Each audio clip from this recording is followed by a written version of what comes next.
And we are back with the fifth and the final segment of the GSMC Basketball Podcast presented by the GSMC Sports Network. And in this fifth segment, I am going to be continuing on the same fifth segment that I did last time, where I talk about a player from a specific year who won the MVP, who I think robbed another player of winning the MVP. And the last player that I did was Joel Embiid when he won the award in 2023. I thought that Jokic should have won the award over Joel Embiid as opposed to Joel Embiid winning the award, but that ultimately did not happen, and I gave my reasons why. So if you guys are interested in listening to what I had to say there, then the video was on the YouTube side. The video was uploaded yesterday, or I should say more so last night.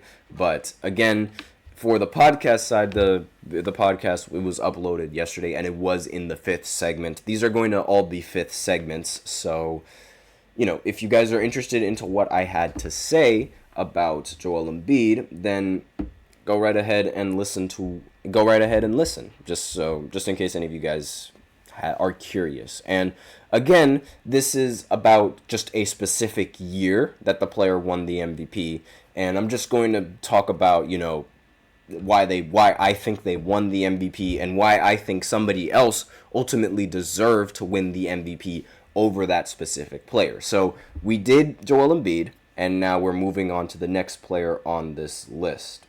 And this might shock a lot of you people, because from the span of 2023 all the way down to I want to say roughly around 10 years, I think everyone has sort of roughly, more or less, deserved the MVP. There hasn't been anyone that I think didn't deserve the MVP for that year until I stumbled across this one.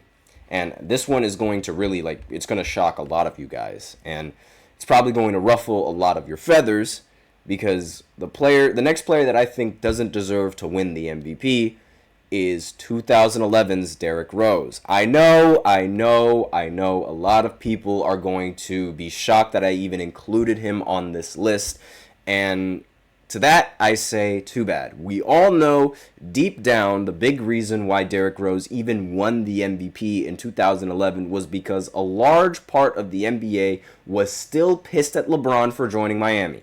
Yes, LeBron, I think, should have won the MVP over Derrick Rose that year. LeBron was still the better player in the NBA. He averaged better stats in every single category aside of assists per game, and was just overall the more valuable player for the Miami Heat than Derrick Rose was for Chicago. He was still the best player in the NBA, and a lot of people, they wanted Derrick Rose to win the award because they were still upset at LeBron for joining Miami, and that not only upset the fans, it also upset the voters as well. They all turned against LeBron. They all dubbed him the villain, and because of that, they just didn't want him to win the MVP, and that was the big reason why he ultimately didn't win the MVP, in my opinion. When you look at the numbers, Derrick Rose averaged 25 points per game, 7 assists, 4 rebounds, shot 44% from the field, 33% from 3, and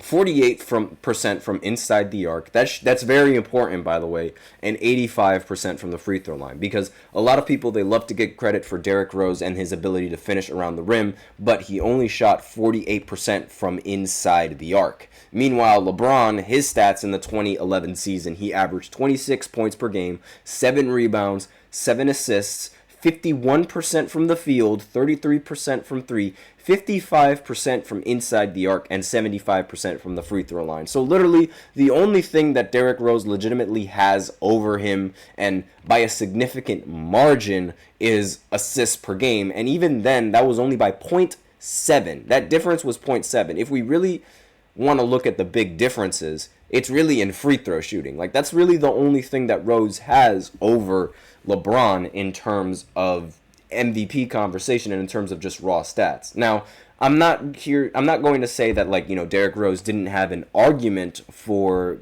winning the MVP in this year, because he certainly did. The Bulls, they ended up winning 62 games compared to Miami winning 58 games, but a lot of people like to revise the history of Derrick Rose's MVP. They like saying that he carried the Bulls in 2011. And whenever people say that Derrick Rose carried the Bulls in 2011, I think they're just being ludicrous. Like, wow, that's a word that I didn't really expect to use. But I think they're, like, just out there. Because let's face it, Derrick Rose, yes, he was great, but he did not carry the Bulls. Like, you want to know carry?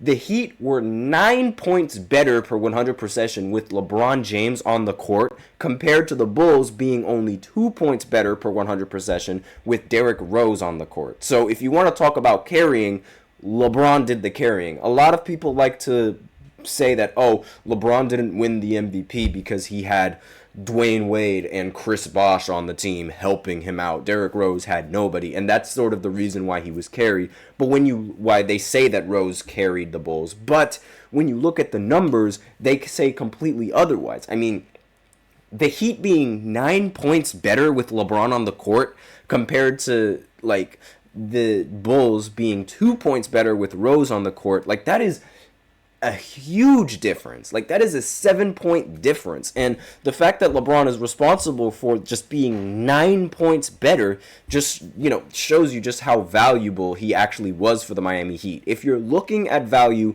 beyond the advanced stats and beyond the stats, that's where you look at, and that's the reason why LeBron should have won the MVP in 2011 as opposed to Derrick Rose winning the MVP. And let's face it, LeBron, out of all the athletes in NBA history, is the one that has suffered from voter fatigue the most. I mean, he should have won 5 MVPs in a row from the span of 2009 all the way down to 2013, and arguably should have won MVPs all the way up until 2018.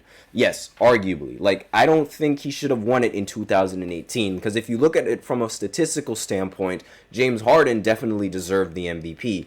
But I will say that LeBron did play 82 games in that season, and he also was able to average 27 points. And simply put, give me LeBron in 2018 over any player, and regardless of how good their stats was. And, like, I'd be good. Especially with what he did in the postseason of that year. But again, he really should have won 5 in a row from 2009 all the way down to 2013. But again, the big reason why he didn't was because people were still upset at him for leaving Cleveland and joining Miami. And that's the only reason why I think Derrick Rose even won the MVP. The only big reason. But that is all that I have for this 5th segment. Again, I'm going to do this same 5th segment just for a different player in the next show. So basically tomorrow I'm going to do the same thing. So if you guys are interested in who I have next on the list, be sure to stay tuned all the way up until the final segment. So thank you so much for tuning in to the GSMC Basketball Podcast presented by the GSMC Sports Network. Your support means a lot to us, so remember to subscribe to the show, leave a positive review. It really does make a difference. We also invite you to follow us on Facebook, Twitter, TikTok, and Instagram for more content and updates. As usual, like I said before, we love hearing what you guys have to say during the show. And if you have a question, a hot take, we are all ears. So try using Super Chat. You hit the $sign below the chat box in your message, and it's guaranteed to get featured on the show. It's also a great way to support our channel. If Super Chat isn't really your thing, then you can go ahead and use the link displayed below the ticker on every single show segment. It is gsmcpodcast.net. It really helps the show. It makes it much more interactive between myself and you guys. That is all I have for you today on this segment. Thank you so much for tuning in. I am your host, Nelson. Have a wonderful day, and as always, take care.